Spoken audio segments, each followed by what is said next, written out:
Okey, macam mana nak buka akaun Public Gold? Senang saja.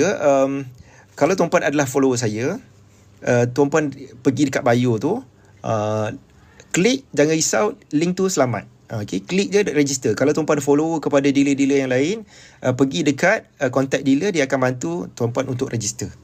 Okey. Tuan, mana yang lebih baik, sell atau withdraw? Oh, okey. Okey. Bagus soalan tu.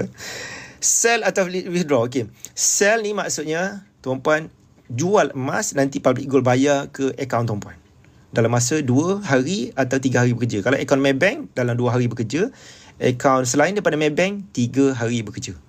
Itu sell. Withdraw ni maksudnya tuan-puan keluarkan emas fizikal. Daripada duduk dalam akaun, keluar emas ni simpan sendiri. Itu maksudnya withdraw. Okey. Jadi kalau tak ada nak pakai duit, withdraw lah. Tapi kalau nak pakai duit, sell. Okey. Berbalik jual sekarang jika ada tujuan yang penting nak pakai duit. Betul. Kalau nak pakai duit, memang berbalik. Saya suggest jual sekarang.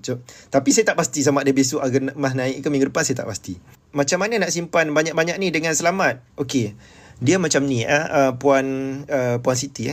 Emas ni, kalau siapa tak ready simpan sendiri, dia boleh sama ada dia beli melalui akaun emas Gap macam ni, atau dia beli emas, keluarkan emas fizikal dan dia sewa safe deposit box. Boleh sewa safe deposit box. Dekat bank ada, dekat swasta pun ada. Tapi setakat pengalaman saya, pergi dekat private lagi bagus. Sebab dia coverage insurans dia besar.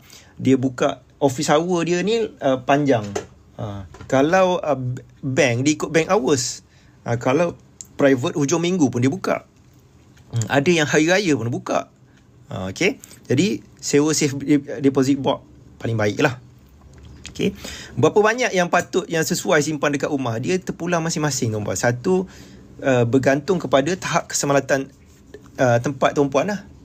Berapa selamat rumah tuan-puan. Satu, kalau dia tak semestinya simpan kat rumah, kat office pun boleh.